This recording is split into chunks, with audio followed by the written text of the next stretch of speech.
into southern Scotland by mid to late morning, and then the central belt by the end of the afternoon. And with that rain, we've got a lot of cloud, but it does brighten up in the southeast, as well as staying bright in the north of Scotland. Wherever you are, it's a mild day on Saturday, and it stays mild on Sunday and Monday.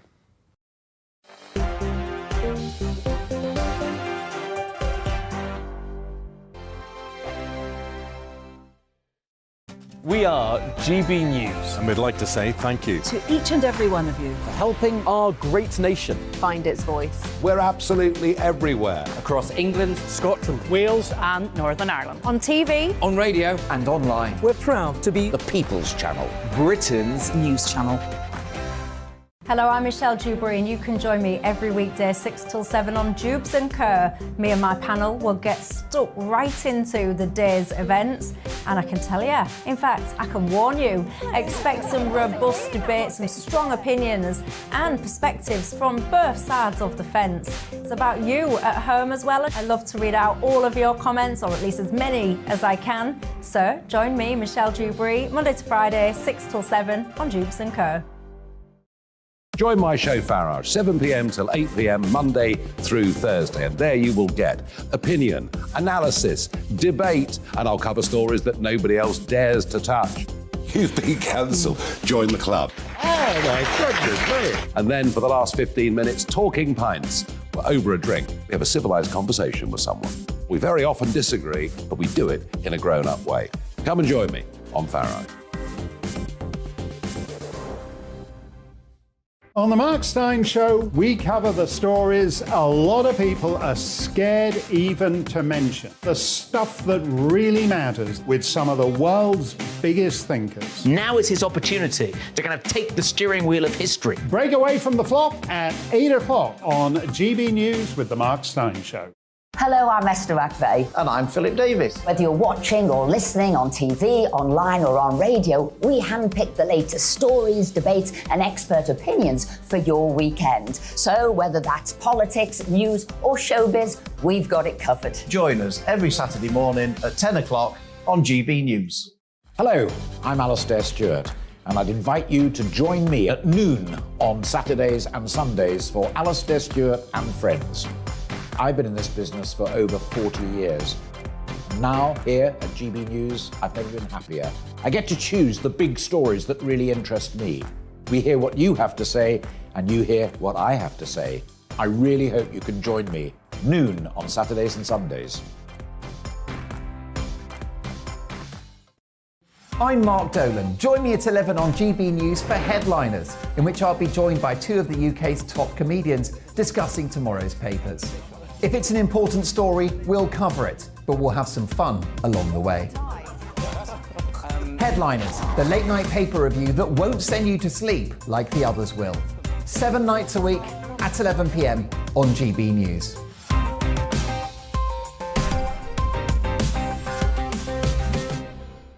Hi there, it's Stephen and Anne.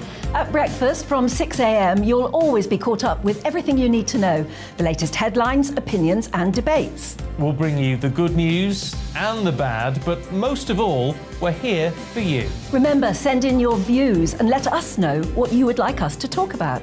That's because we're your news channel. And every morning at 6 a.m, it's breakfast on GB News.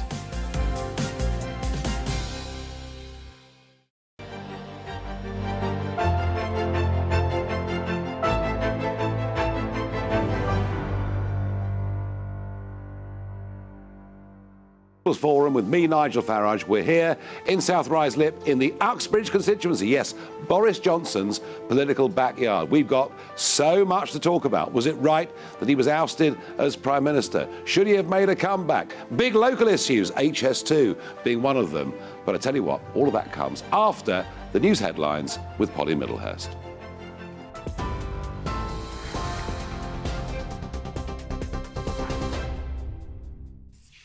Nigel, thank you. Good evening to you. Talks to restore devolved government in Northern Ireland are in stalemate ahead of a legal midnight deadline to call an Assembly election. The parties met earlier but failed to elect a Speaker or First or Deputy First Ministers. The DUP says it didn't nominate ministers because not enough progress had been made on addressing concerns around the Northern Ireland Protocol. Well, the Irish Premier says there is still time to avoid a fresh election, and he urged the DUP to enter into talks. Stormont Health Minister Robin Swan, meanwhile, says health workers and patients are being let down as a result of the political instability. Our health service was in a fragile position before this latest crisis. But now it has been left with zero political leadership, with no budget, with no decision-making ability, and I am truly fearful for what lies ahead. Meanwhile, Russia's president has accused the former Prime Minister Liz Truss as being a bit out of it over comments she made about nuclear weapons. In an address to his country today, Vladimir Putin claimed he'd never proactively discussed using nuclear weapons. He'd only responded to Western leaders about using them. He accused the West of playing a bloody and dangerous game and for seeking global domination. That comes as Ukraine continues its battle against repeated attacks on two eastern towns. Overnight, Russian forces striking a power network in the central region of Ukraine, damaging critical energy infrastructure. GB News understands UK authorities responded to multiple incidents of small boats in the English Channel earlier on today. It's understood at least 7 vessels were launched into the water in poor weather conditions. GB News has been told a Dover lifeboat was called to a buoy off the Kent coast after reports of a person sitting on top of it with a small boat with dozens of migrants in it nearby. Ramsgate and Dungeness lifeboats, as well as several Border Force vessels, have also responded to other incidents. The Prime Minister won't be attending the COP27 climate summit in Egypt next month. Downing Street says Rishi Sunak will instead be focusing on delivering the autumn statement. Other senior ministers, including the COP president, Alok Sharma, will attend instead. The annual conference is designed to help governments agree on steps to limit global temperature rises, with last year's event hosted by the UK in the city of Glasgow. And lastly, a therapist has been remanded in custody after being found guilty of killing her friend and then dumping the body more than 200 miles away. Gemma Mitchell allegedly hit Mi Quen Chong over the head with a weapon at her London home in June last year. 2 weeks later, the 38-year-old then drove the decapitated body in a suitcase to Devon, where it was left in dense undergrowth. The Metropolitan Police say Mitchell was in the process of altering Miss Chong's will to try to make herself the beneficiary of an estate worth over £700,000. You're up to date on TV, online and DAB+ radio. You're with GB News, the People's Channel, where now it's time to head to the People's Forum in South Ruislip with Nigel.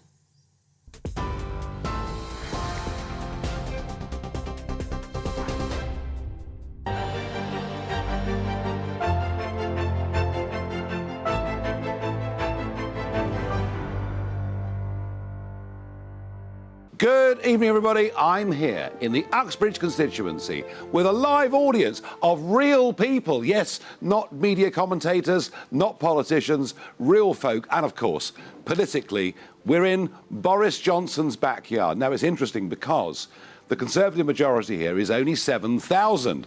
If you believe the opinion polls, if Boris Johnson stood here again at the next election, despite the prestige of having been the Prime Minister, he would probably lose. I'm keen to find out what the local residents think about Boris as a local MP, because we never ever hear that discussed on the national stage. Has he been seen? Has he been around? Does he care about local issues? Though I suspect there's one local issue where he may be at odds with his own constituents, and that is the gross, expensive monstrosity, at least that's my view, that is called HS2. Quite how we're putting taxes up, quite how we're telling everybody we have an economic emergency around the corner, yet we're prepared to spend up to £150 billion just to get to Manchester 19 minutes more quickly. It's completely and utterly beyond me, but I may be wrong. I may be surrounded by men and women that love the HS2 project. No, maybe I've got that one right. And we're heading in the right direction. We'll talk about that. We'll talk about energy. Shell, overnight, announcing very, very large profits. Is it obscene? Is it wrong? Or do we need to get them to reinvest in this country? And we will talk about cross-channel migration, illegal immigration. Use whatever term you want, as the government's new proposal is they will pay you shed loads of money to house an Albanian in your spare bedroom.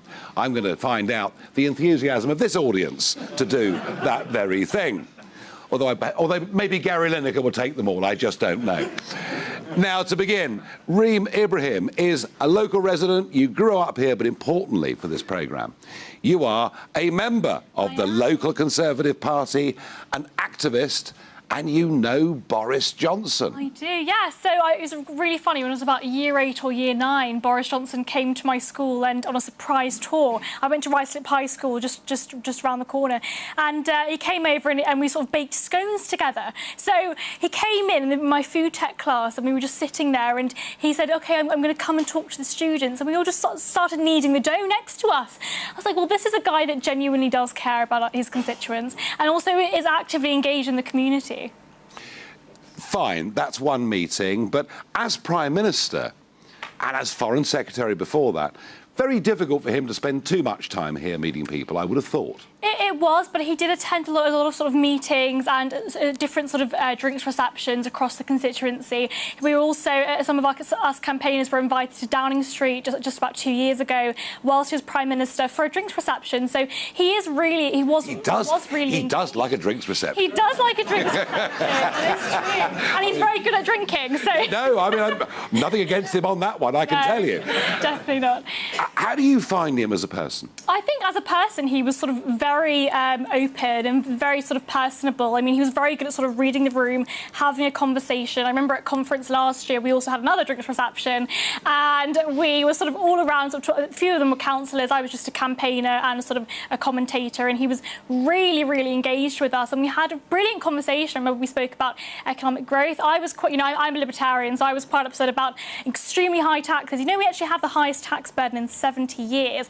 And so I was sort of talking to Johnson about this, and he was saying... Reem, hang on a sec. This is your party that's done Yes, it is. So, arguing within it, I think that Johnson was sort of able to engage within the party, and he was actually pretty open to criticism. So, as somebody that's been a foot soldier for Boris Johnson, going out, doing all the real hard grunt work that needs to happen in politics, it's leaflets through doors, it's canvassing, all those things. Do you feel upset that he was ousted as PM, or did he make a mess of it? No, I think he did make a mess of it. And I think, again, sort of these economic policies that he put forward. I mean, I think that Johnson's economics belongs in the Labour Party, in my view. I mean, we had the highest tax burden in 70 years, record levels of spending, and, absolutely most of his manifesto pledges, and you sort of can blame that on COVID. But again, these lockdowns were his and Sunak's decision. And I think what's interesting now with Sunak as Prime Minister, he is sort of just a continuation of that sort of left-wing economic policy. Right, so there's Reem, a local Conservative activist in this constituency, basically saying that the Conservative Party is now like the Labour Party. Is she right? Who thinks Reem is right? Let's see a hand up somewhere. Right, let's get a microphone to some of these good people, shall we? Excellent. Let's get a microphone to this gentleman in the front row here.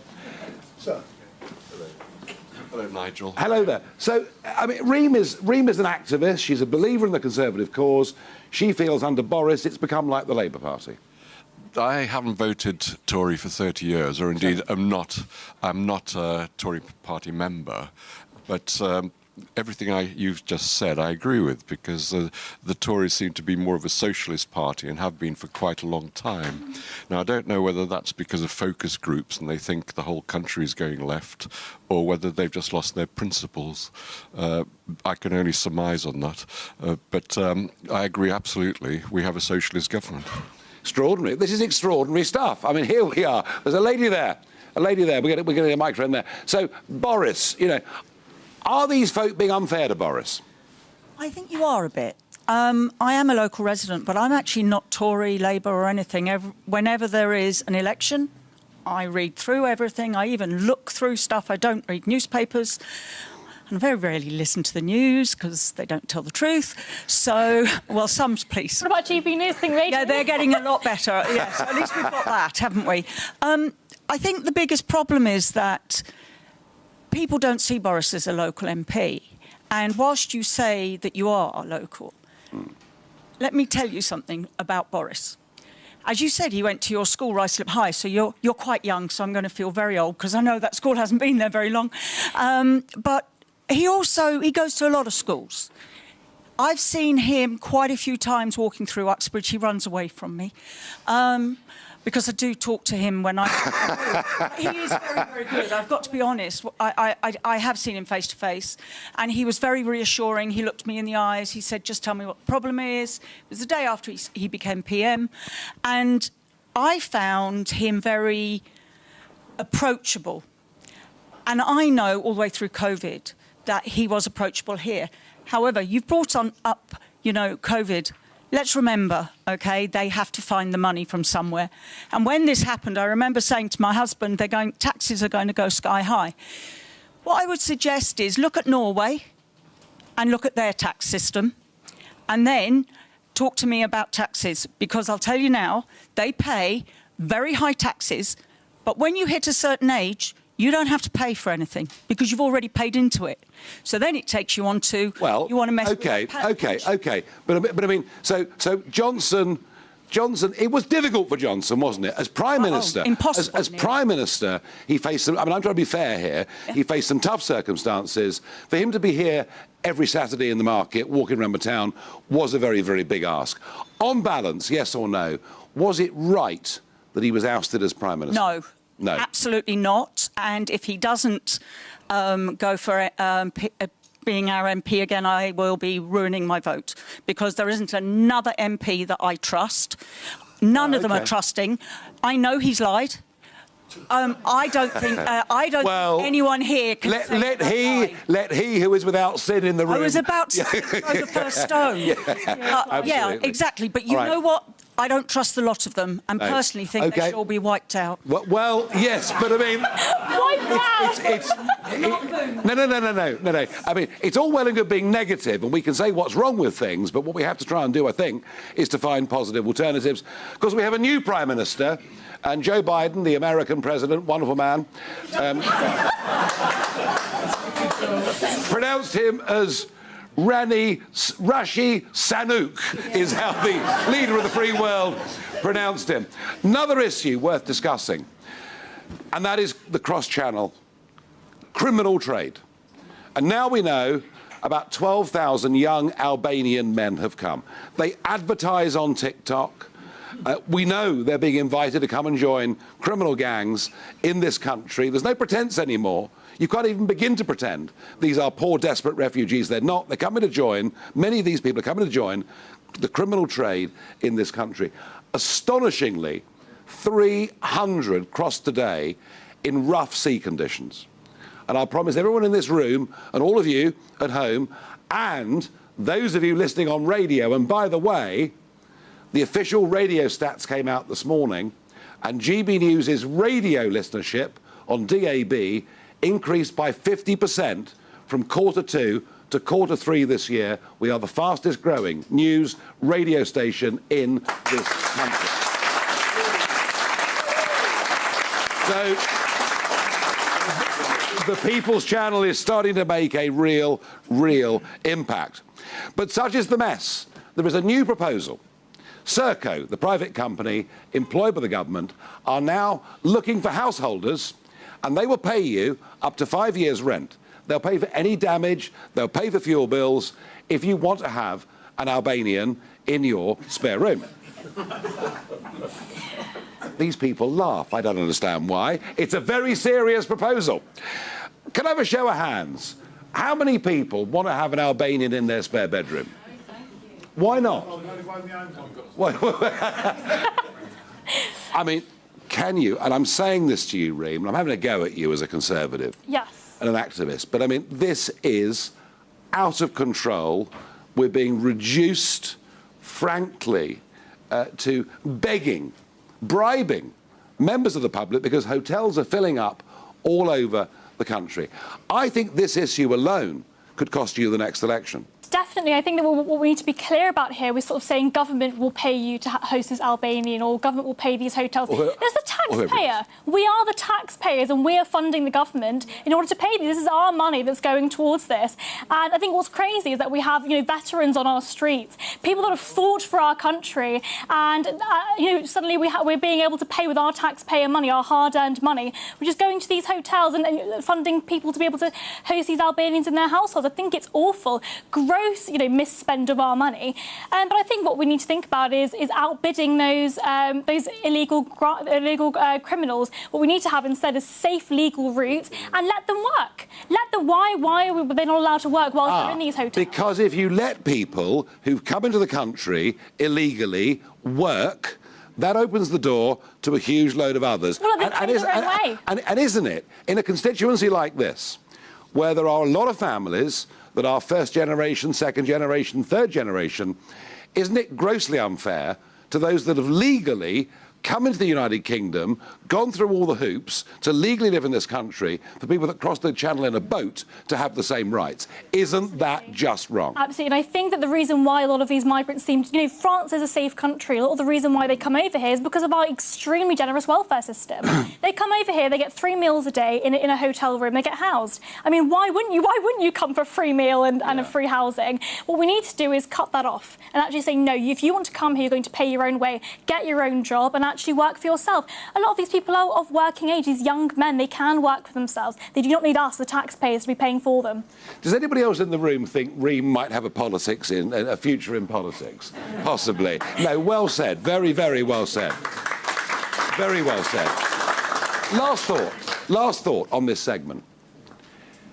HS2, this grand project. And look, you go back in time, the Victorians, the Edwardians built amazing projects in this country that we can be very proud of. I have to say, as someone that's commuted back and forth to Manchester over the years many times, 2 hours, 6 minutes from Euston to the middle of Manchester Piccadilly doesn't strike me as being too bad. And yet for a cost that could now be £150 billion, what I'm picking up here from people is that HS2 is seriously damaging people's lives in this constituency. How bad is it? The traffic is awful. I mean, we've got the temporary traffic lights just around the corner as a result of it as well. It's just a huge amount of discontent that this has caused. And again, this is our taxpayer money. I keep going on about that, but it is our money that we're putting forward. If we don't pay it, we end up, going to jail if we don't. And it's our money that we've worked hard for, and instead, actually, what that money is being used for is actually would you scrap it? Would I scrap it? I'm afraid I would, Nigel. I would rather it be paid for by those private companies that seem to have so much money. Let them pay for it, not the taxpayer. But the private companies won't pay for HS2 because they know it will never, ever make money, and that's why the taxpayer is bailing it out. Is anybody here in favour of HS2? Can we get a microphone to this gentleman here? I love people that stand up against the crowd. Well done. You remind me of me in the European Parliament.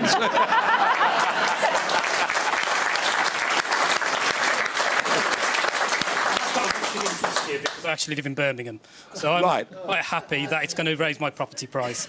Right. But the reality is that I came on a train today to London Marylebone. There's two train lines to Birmingham, and at 11 o'clock it was absolutely rammed. It was standing room only. A lot of the lines via the West Coast and via High Wycombe are used as regional lines. So there really is a need for a direct line, a fast line. And, it's not just going to take 19 minutes to Manchester.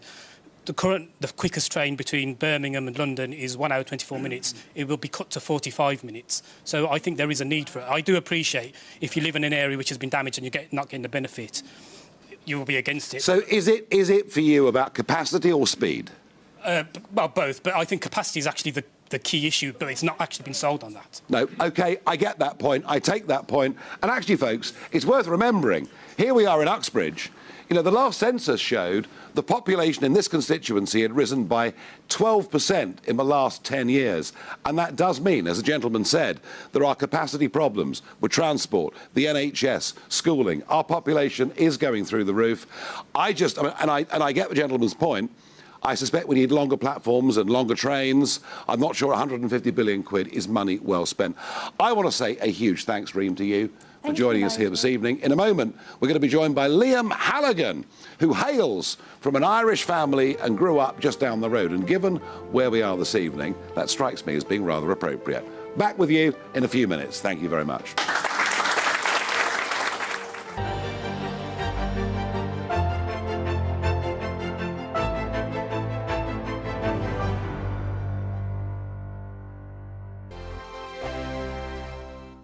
Weekday afternoons on GB News, we've got the whole of the UK covered. From 12 to 3, it's GB News Day with me, Mark Longhurst. And me, Gloria Di Piero. You'll get the very latest on everything that's been going on across our great nation. And from 3 till 6, watch out for GB News Live with me, Patrick Christys. I'm not here to mess around. With all the biggest topics and guests, you will always be up to date. GB News Day and GB News Live from 12 p.m. Only on GB News. The People's Channel, Britain's news channel. I'm Dan Wootton. Join me Monday to Thursday from 9 to 11 for the feistiest and most fun news debate on TV, where free speech reigns. I'll bring you a sharp take on the day's biggest stories, bombshell newsmaker interviews, and A-list guests.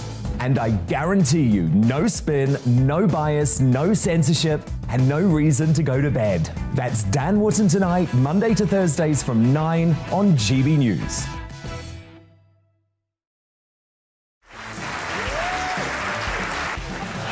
My name is Andrew Doyle. Join me every Sunday evening at 7 p.m. for Free Speech Nation. This is a show where we address current affairs and news stories of the week with the help of two wonderful comedian panellists. I brought in comics because I want to give it a lighter edge, and also they work for less. See you there.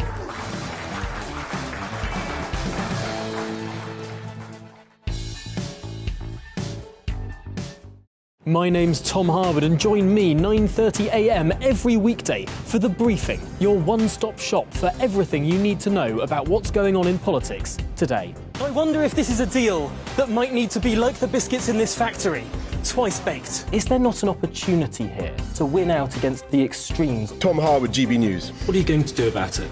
Things should have been done differently, and they certainly are being done differently. Don't miss it. The Briefing with me, Tom Harwood, 9:30 Monday to Friday on GB News. On Mark Dolan tonight, we have a simple plan, which is to inform, stimulate and entertain in equal measure. It's all about getting your opinions on the national television airwaves. I love my viewer emails, mark@gbnews.uk. So do join me from 9 p.m. to midnight every Friday, Saturday and Sunday for big guests, big opinions and a big presenter. 6'5", don't you know? See you then on GB News. Where would you like to go? Just take me to the studio, please, mate. You know where you're going. I've got a show to do. Friday Night Feast on GB News, 7 p.m. And it's like nothing you've ever seen before. We take a different angle on the week's biggest news stories. The viewers and listeners set me some absolutely mad challenges to do. We tried to rehome a rescue dog. And yes, there's some other wacky stuff in there as well. I feel like I could take on the world. Well, that's that. Friday Night Feast with me, Patrick Christys, every Friday, 7 till 9 p.m. on GB News. Be there. Join me, Arlene Foster, for The Briefing on GB News. Every Friday at 3 p.m, I'll give you all the latest political news and analysis, and we'll have robust live debate. To make sure that you're caught up on all of the biggest issues of the day, we'll bring on experts in their field. I'll ask the questions that you'd like to ask. We're not afraid to tackle discussions from all perspectives, including yours. Don't forget, The Briefing with me, Arlene Foster, every Friday at 3 p.m. on GB News. On the Mark Steyn Show, we cover the stories a lot of people are scared even to mention. The stuff that really matters with some of the world's biggest thinkers. Now is his opportunity to kind of take the steering wheel of history. Break away from the flock at 8 o'clock on GB News with the Mark Steyn Show.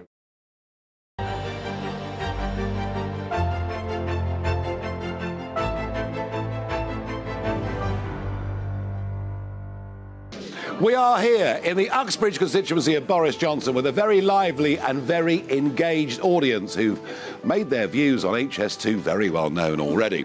I'm joined by Liam Halligan, GB News' business and economics editor. And Liam, a lad of Irish extraction that grew up just down the road. I certainly did. It's great to be in this constituency. This is definitely my manor. It's great to be here at the McGovern Park, a famous venue among the London Irish for playing Gaelic football. And a beautiful facility. And a great audience. Well, at least so far, they've been pretty good. There's time. Absolutely. Now, overnight, we get the news that Shell have made a huge profit. And the gut reaction of many people is, it's outrageous, our bills are through the roof, costing us a fortune to fill up the car. These people are making all this money. Explain.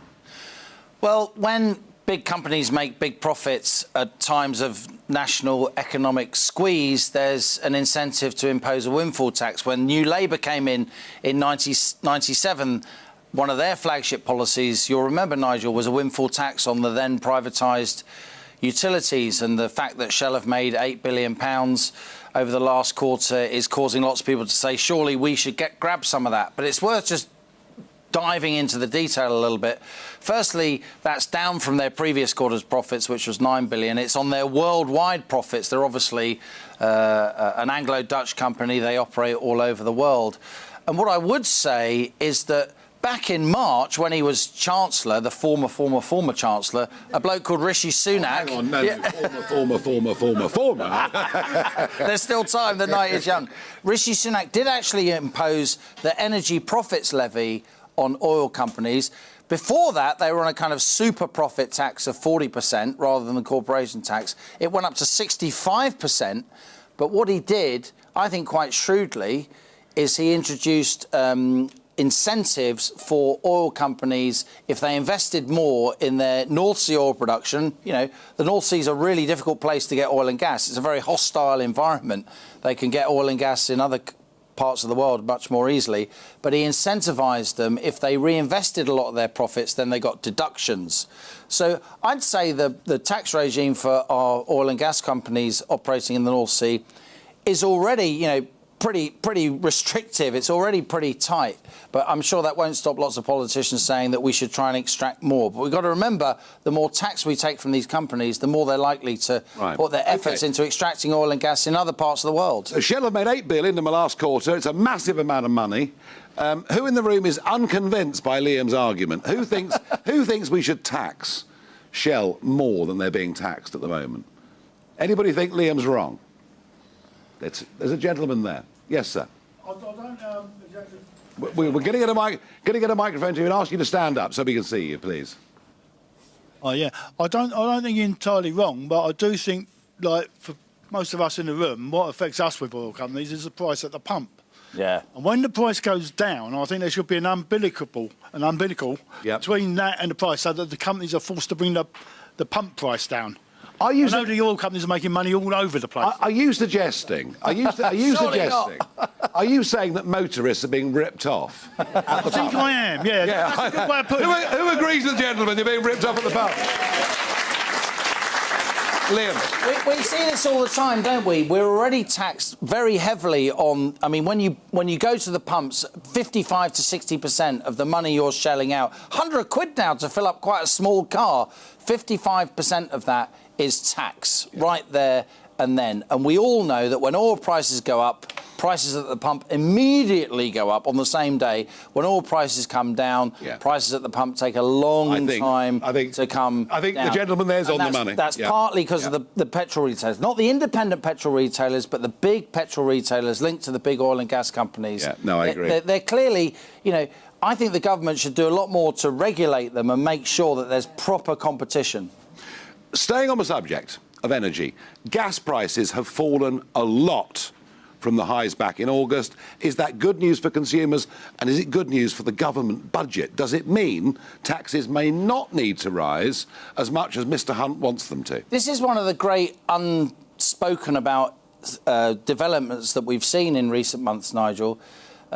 Just a couple of days ago, we reported it on GB News. The price of wholesale gas on European markets fell below 100 euros per megawatt hour, all the way down from 350 euros back in August. So a huge reduction. back in August, a lot of countries, they were getting gas, they were stockpiling gas, there was a panic. No one knew how long this war in Ukraine would go on for. No one knew how nasty it would get between the Kremlin and the West restricting gas supplies. So now we're below €100 per megawatt hour. Look, don't get me wrong, that's still double where gas prices have been on average over the last 10 years, but the gas price on wholesale markets now is roughly where it was before but it's at the least, war in It's Ukraine. at least better news. Yeah, it's better news. And why is that? Why does that help? Because that energy price cap that the government's committed to, it was going to cost 150 billion quid, which would have upended our public finances. It may now cost just small numbers of billions. It may cost nothing at all because gas prices are coming down because countries across the European Union, they've filled up their storage. If it stays this way, there's a bit less for folk to be scared of. That's right. In terms of their energy bills, which is good news. I want to know, how worried are people? How worried are you? Who's very worried about paying their bills this winter, paying for their food? Who's really scared of the cost of living? Let's see a hand or two up. Lady at the back there. You know, what is it that worries you? Is it food? Is it energy? Is it all of it? I went self-employed last year. I was shocked by how much tax I have to pay.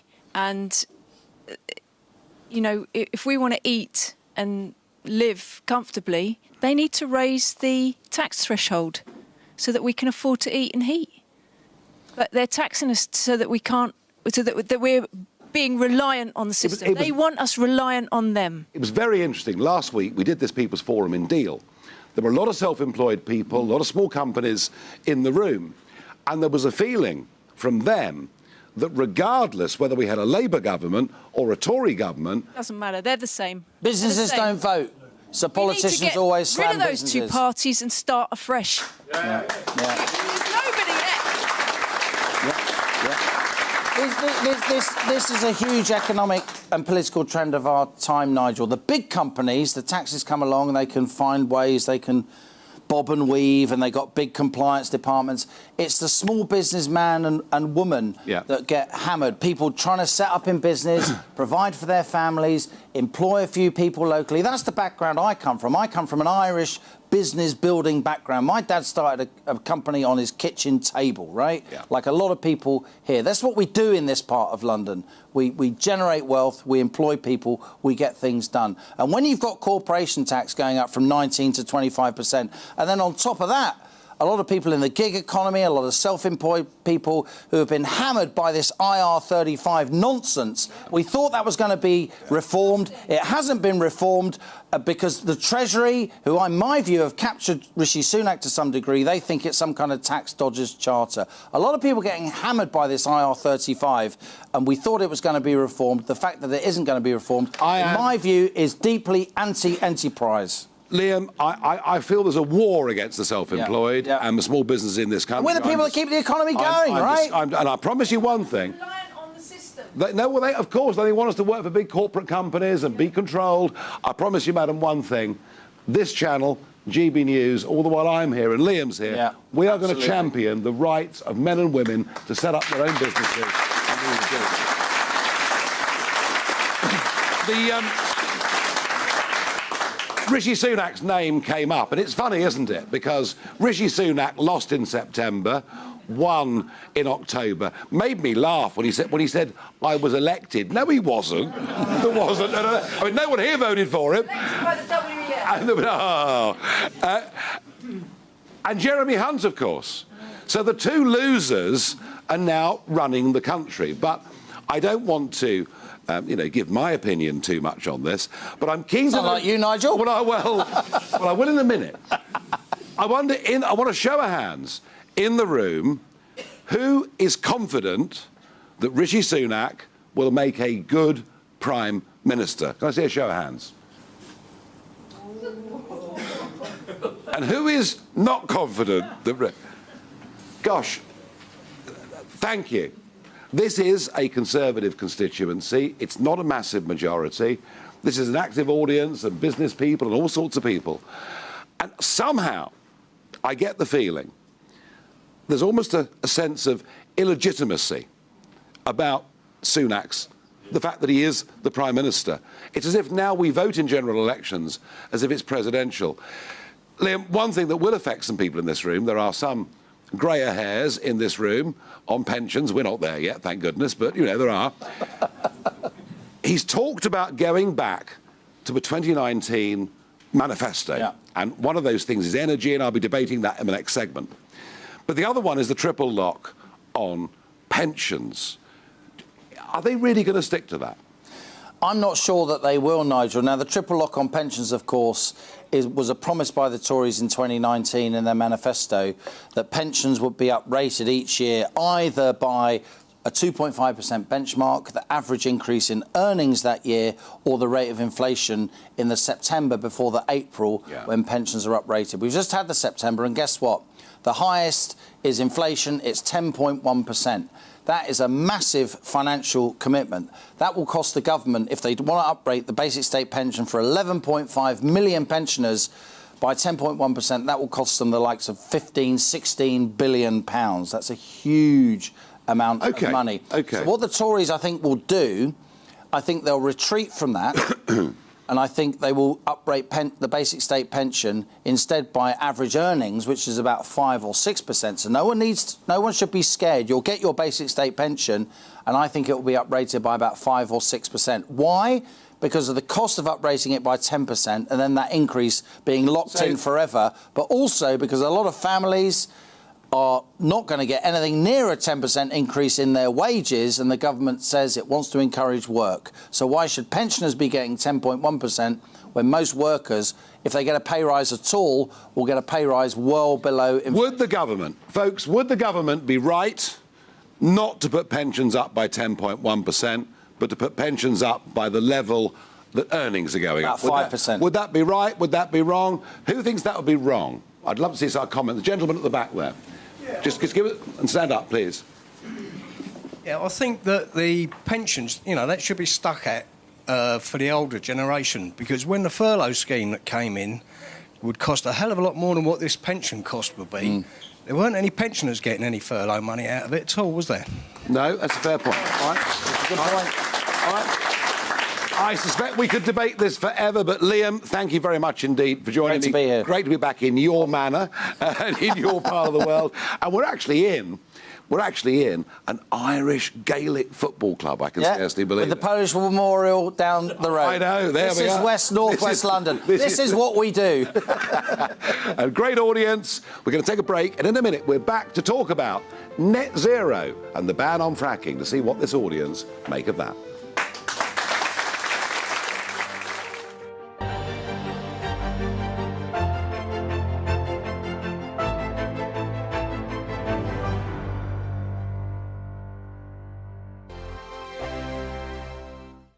Hello there, it's Eamon Holmes here from Breakfast on GB News. We're not just on your television and your screens, you know. We're on DAB plus digital radio, so you can listen to your favourite shows on the move. If you've not yet listened to GB News Radio, it's very simple. We're on your radio player and TuneIn apps, on your smart speaker, phone or tablet, or online at gbnews.uk. Take us with you wherever you go. GB News Radio. You never have to miss a moment of the People's Channel. Hello, I'm Simon Evans. Join me on GB News for Headliners at 11 p.m, where I'll be joined by two of the country's top comedians as we take a look at tomorrow's newspapers tonight. If it's a big story, we'll be covering it, I guarantee, but we'll also have some fun along the way. That's GB News Headliners at 11 p.m. We won't put you to sleep, unlike some of the other paper review shows out there. So join us, 11 p.m, 7 nights a week. I'm Mark White. As GB News Home and Security Editor, I cover those key issues that are so important to you. Our authorities, our communities doing all they can to combat violent crime. With the public services under unbearable strain, why are we still failing to control our borders? Defence, the first priority of any government, has been continually hollowed out. Can we trust our politicians to protect the armed forces? Join me, Mark White, on GB News. Join me, Nana Akua, on Friday, Saturday and Sunday afternoons on GB News. Expect fiery debate and passionate discussion as me and my panel tackle some of the biggest topics hitting the headlines. It's a place for everyone's opinion. No one gets cancelled, but no one gets an easy ride. Oh, she's on it today. Be ready for conversations that are fierce, frank, and of course, fun. Every Friday, Saturday, and Sunday afternoon from 4 p.m. on GB News. Every morning from 6 o'clock, we'll wake you up with GB News Breakfast with all the stories you didn't know from the night before. So whether it's serious news, entertainment, or your own views from all over our great nation, we're here to kick off your day with a smile. The national media should be reflecting and reporting what's happening here. You will notice the northwestern accents. Whether you're with us on TV, radio, or online, every morning, it's breakfast from 6 a.m. Hope you can join us. Every Saturday at 2 o'clock, join me, Darren Grimes, for Real Britain. I'm not afraid to give you a platform and say it how it is. Come on, make the case. Something like this is very, very important to people. And we're always up for a laugh on this show. God, honestly, you'd think there were no problems in the world. Real Britain, every Saturday on GB News. On the Mark Steyn Show, we cover the stories a lot of people are scared even to mention. The stuff that really matters with some of the world's biggest thinkers. Now is his opportunity to kind of take the steering wheel of history. Break away from the flock at 8 o'clock on GB News with the Mark Steyn Show.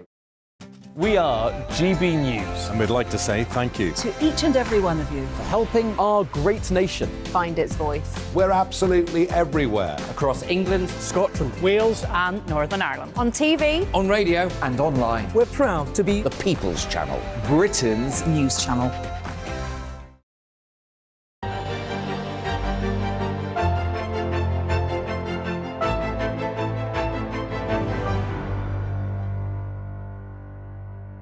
Welcome back to Boris's political backyard here in the Uxbridge constituency. We're here with a live audience who are not frightened of giving us their opinions, which is what this People's Forum on here, GB News, the People's Channel, is all about. Now, I'm joined by Laurie Laybourne, environmental researcher. Laurie, very interesting. We had the PMQs yesterday, the first Prime Minister's questions of Rishi Sunak, which I have to say, I thought his performance in terms of how he came across, was very, very impressive. One of the most significant parts of it, there were several questions on environmental issues. One from a Wiltshire MP about incinerators, which are very unpopular when they're in the local area. Another from a Welsh MP about wind power, and he was very clear the government's commitment to renewables and to increase renewables was there. And then Caroline Lucas, the one Green MP, who seems to get picked more than anybody else, but there we are. And you know, he makes it very, very clear that we're going back, despite all the worries of energy prices, that's eased a bit for now, and energy supply, we're going back to a ban on fracking. So what we're saying, Laurie, what Sunak is saying is this country has no ambition to be energy independent. I think that's madness. What say you? I don't think he is saying that. I mean, I think ban or not, fracking doesn't work mainly because of the business case. It's not there. If the geology of the UK was right, which it isn't necessarily, but let's say it was. Let's say the UK is like Utah, right? And then you'd spent 10 years investing in fracking like the US did, which we didn't. And then voters want it, which they don't. Even if those things were the case, the market for this gas is not just across the UK, it's international, it's across Europe.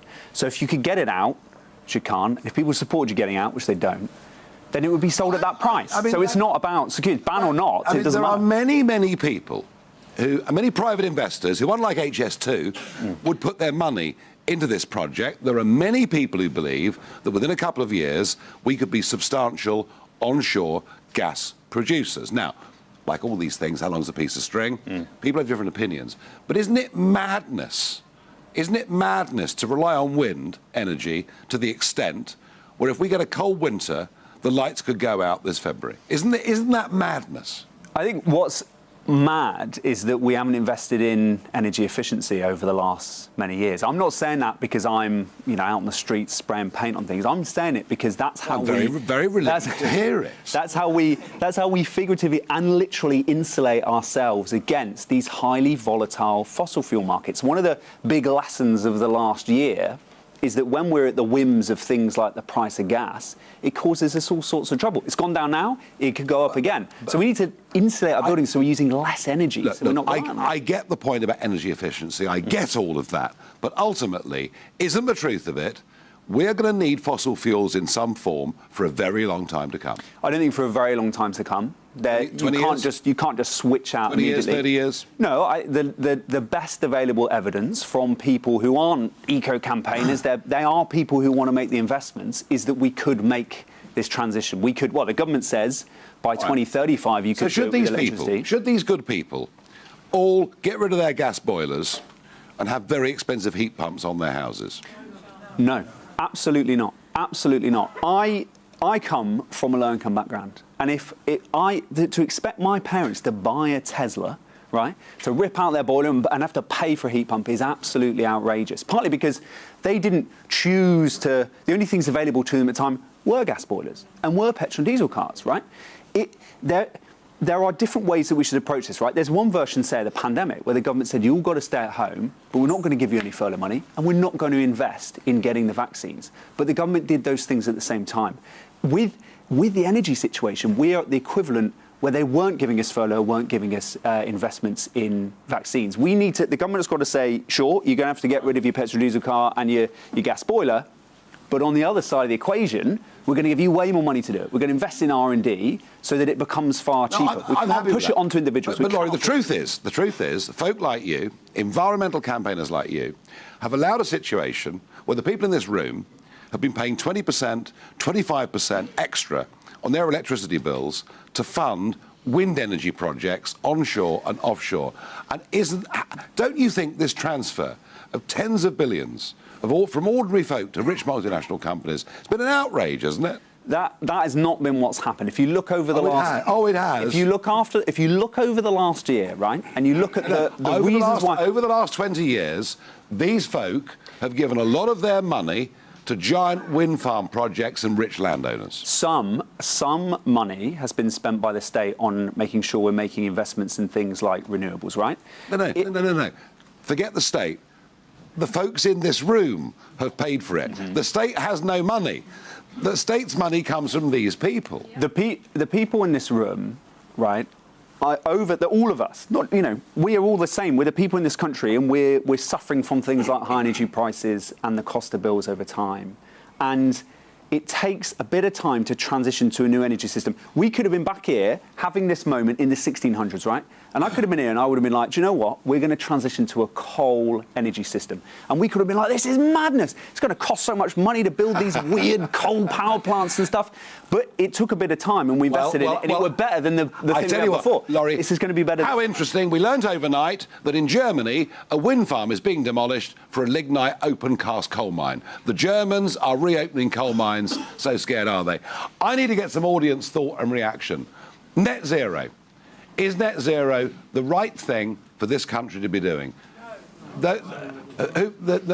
Who feels very strongly on net zero? Who believes it is morally the right thing for us to do? Who believes? There's a gentleman there. Yes, please. Sorry. First thing I say is I don't think it's proved that net zero is the right thing to do. Just don't believe the scientists and the science. We're in a situation here in the borough of Hillingdon. We're an outer London borough.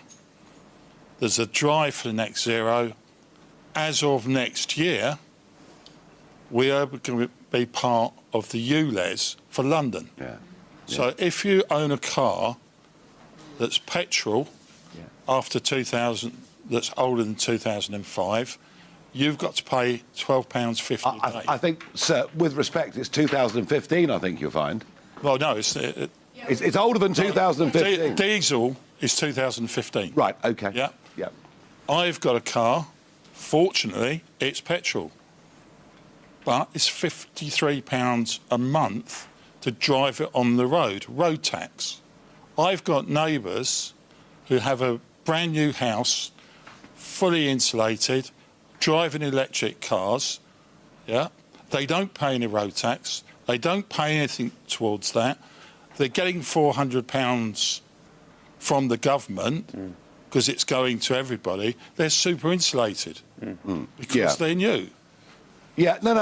Listen, the whole system is looking out. And my question to you about batteries is, where's the lithium coming from? What is the environmental damage of having electric cars with a battery? If you drive a Toyota Prius, around London, thousands of them, old, are they tested to see if those batteries still work? Or are they being given the opportunity not to pay tax and run on petrol? Well, and indeed, it's not sustainable. And indeed, with lithium batteries, how do we recycle? Because basically, an electric car is a third of it's a battery, and there's no means of. But you see, it's very interesting, isn't it? ULEZ crops up here. Here we are, right on the edge of Greater London, and this is going to cost this will cost the poorest in society the most money. And my argument to you would be, Laurie, that what is the point of any of this when China are building 80 new coal-fired power stations every year? Why should these people pay the price? They shouldn't pay the price. That's the first thing to say. There is a version of this where the government makes people pay the price. A Tory net zero, for me, is a disaster in many ways because of the way it's pushed down onto individuals. As again, like I say, the people in my family can't afford it. Right? The reason why the UK should also act as well as China is because it is a global problem, right? So everyone has to act together. I get that, but we are 1% of it. Look, we've had a good debate on this. I want to open this up, please. We've got a couple of minutes left. Any of you feel we've missed any big, important, burning issues and points so far, or want to ask a question? Gentleman there in the blue shirt. Hi, Nigel.